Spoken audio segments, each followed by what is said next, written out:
আমাদের লো maintain tank আরও একটা, এটা লো মেইনটেইন এই কারণে বলতেছি কারণ এখানে কোনো অ্যাকুয়া সয়েল নাই।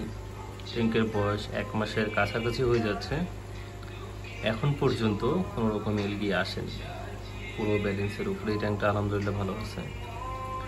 আর এখানে কোনো অ্যাকুয়া সয়েল ইউজ করা হচ্ছে না, অনলি CO2, লিকুইড ফার্টিলাইজার, পানি চেঞ্জ, আর কিছু না। এখানে আমরা লাইট হিসেবে ইউজ করতেছি নিউ হিলিও নর্মাল, যেটা 950 টাকা সামথিং প্রাইস পড়ে, এটা বা 1000 টাকা এরকম। ডোফিনের 100 ফিল্টারটা ইউজ করতেছি এখানে, যেটা এভারেজ 700 থেকে 800 টাকার মতো, প্রাইসটা কম বেশি হইতে পারে। অনেক আগের এগুলা আমার কেনা ছিল, পুরোনো আর কি। তো এটা হচ্ছে আমাদের 10M ক্রিস্টাল দিয়ে করা। আপনাদেরকে এমন 10M দিয়ে করতে হবে বিষয়টা এমন না, আপনারা 5M গ্লাস দিয়েও করতে পারেন। 500 থেকে 600 টাকার মতো প্রাইসটা আসবে।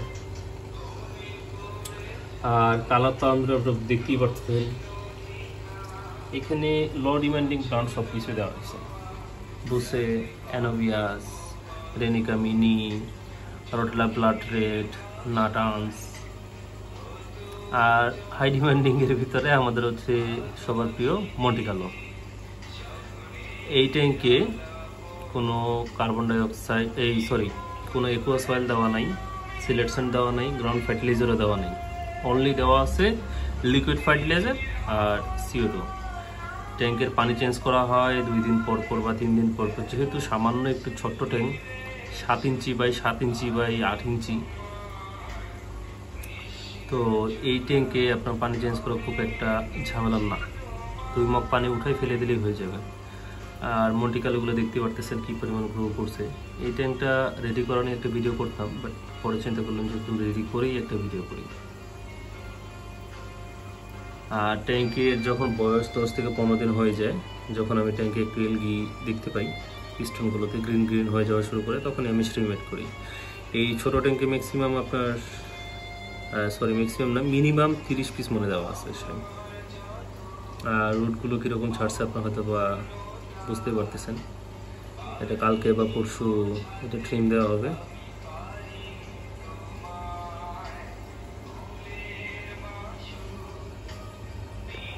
আর আমার প্রিয় অ্যানোভিয়াস পিনটা হোয়াইট, এটা অন্য ট্যাঙ্কে ছিল, যার জন্য একটু এলগি টেলগি আছে। এটা সমস্যা না, এটা ঠিক উঠে যাবে। মন্টিকালোগুলো খুব সুন্দর গ্রো করতেছে, আশা করি যে কিছুদিন পরেই ট্রিম দেওয়া যাবে। ফিশিডেন্স মস, কোনো রকম এলগি নাই, 0 এলগিতে গ্রো করতেছে আলহামদুলিল্লাহ।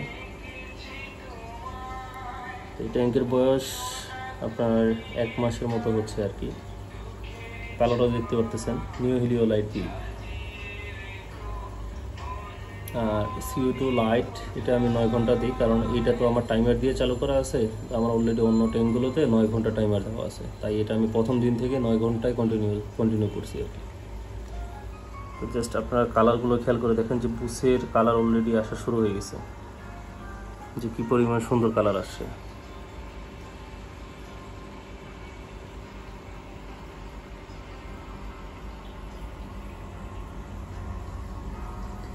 তো এইটাও একটা লো মেইনটেইন ট্যাঙ্ক, জাস্ট আপনার ওয়াটার চেঞ্জ দিতে হয়, ডেইলি লিকুইড ফার্টিলাইজার দিতে হয়। আচ্ছা, এটাতে আপনি লিকুইড ফার্টিলাইজার হিসেবে APT-1 দিতে পারেন বা APT-3 দিতে পারেন।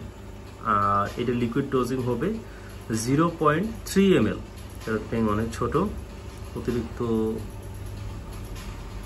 লিকুইড ফার্টিলাইজার গেলে ট্যাঙ্কে এলগি হওয়ার চান্সটা বেশি থাকে। আর বরাবরের মতো আমার ট্যাঙ্কে ভূমিকা রাখছে হচ্ছে র্যামশো স্নেল, যদিও এদেরকে আমি এখন দেখতে পাচ্ছি না, বাট র্যামশো স্নেলের ভূমিকাটা অনেক আমার এই ট্যাঙ্কে।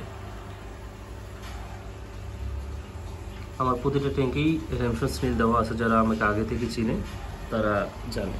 আর এখানে স্ট্রিম সব মিক্সড কালার, রেড গ্রিন যা ছিল হাতের কাছে সব হয়ে দেওয়া আছে। তা আপনারা এটা করতে পারেন অ্যাকুয়া সয়েল বা গার্ডেন সয়েল ছাড়াই, কোনো ঝামেলা থাকবে না। সামান্য কিছু জাস্ট CO2 আর লিকুইড ফার্টিলাইজার ইউজ করে এরকম একটা ট্যাঙ্ক করা আসলে পসিবল।